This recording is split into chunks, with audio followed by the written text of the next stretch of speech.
Posting yourself online is a form of shadow work. It is one of the most intimate things you can do in your journey of getting to know yourself. And we're all here learning to be more authentically true to ourselves.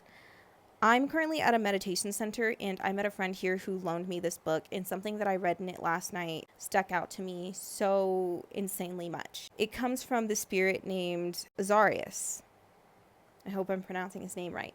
But anyways, he says to the man who's channeling him, "We can see into your heart, and we can tell that what you're doing for a living right now isn't who you are." And I could relate to that so intensely because I was previously making content that was really starting to garner a lot of views, but then suddenly I hit a point where it just didn't compute with where I was spiritually. And at that point, what do you do? Oh, this seems to be successful and I'm making money from it and I'm getting attention from it, but it's not who I am. I think when you're stuck in a spirit of lack, when you haven't yet experienced God within you, your only option is to be a materialist. And of course, then you're going to focus on the money and the attention and all of that shallow shit that doesn't actually matter and is just an illusion that manifests from your state of being anyway.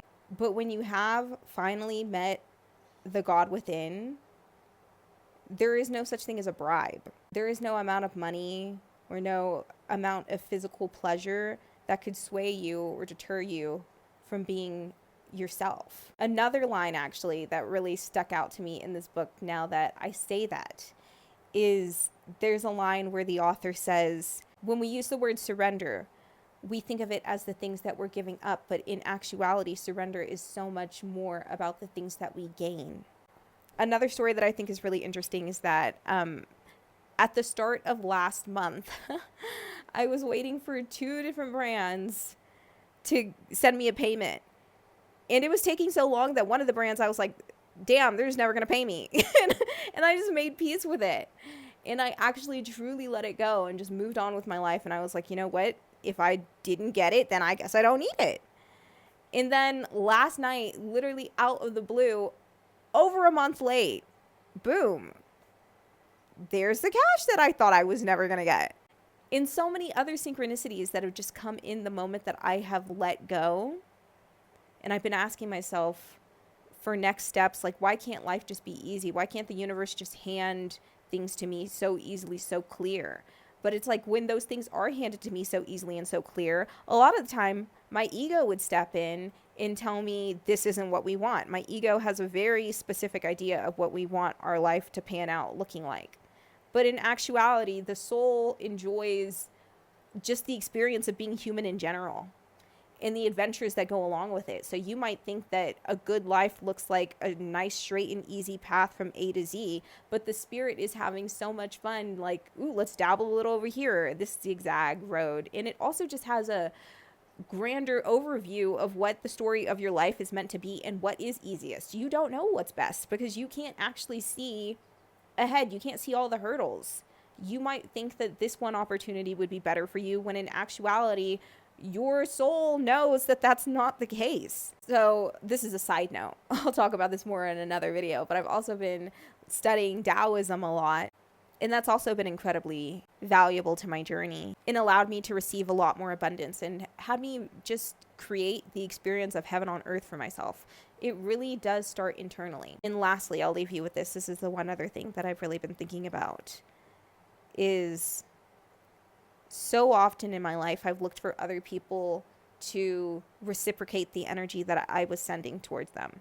And if I was being positive and loving and if they didn't reciprocate, then it was, oh, well, now I have to be hateful.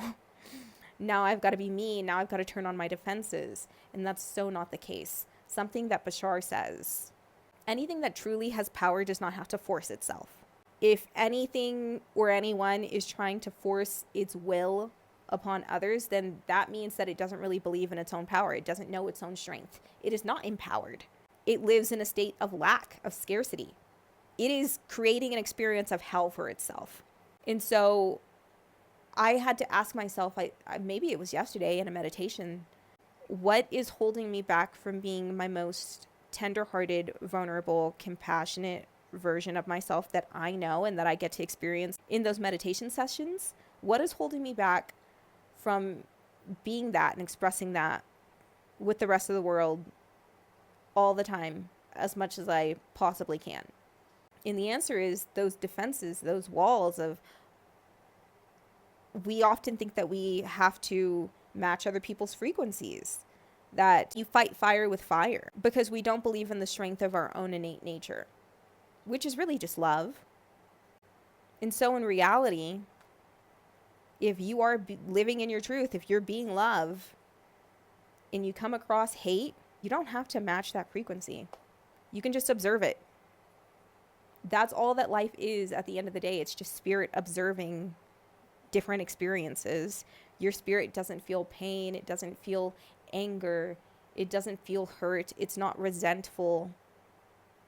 It's not lingering on the past or wishing for better. It doesn't experience FOMO. It just observes. That is the God within you. That is the truth of your nature. You've just forgotten. And if you don't hone into that, then you become a materialist. And that is the experience of hell on earth. When you realize that there's so much more and that all of this is kind of just a play, that you're just watching a play, it becomes so fun and it becomes such a blessing. And that's when you can choose to be yourself, and anyone who doesn't match that frequency, you just have compassion for. You're just indifferent, maybe. You're neutral. It doesn't bother you because love doesn't have to force itself. If that's truly what you are, it doesn't have to force itself. So the main part of my practice on here is just going to be practicing being myself, having an open heart, and leading this community from a heart-centered space. That vulnerability and that tenderness is so precious. That is the source of all that is. I want to help as many people as possible, especially women, embody that in this lifetime. So that's where we're going with Unhumbleable from here.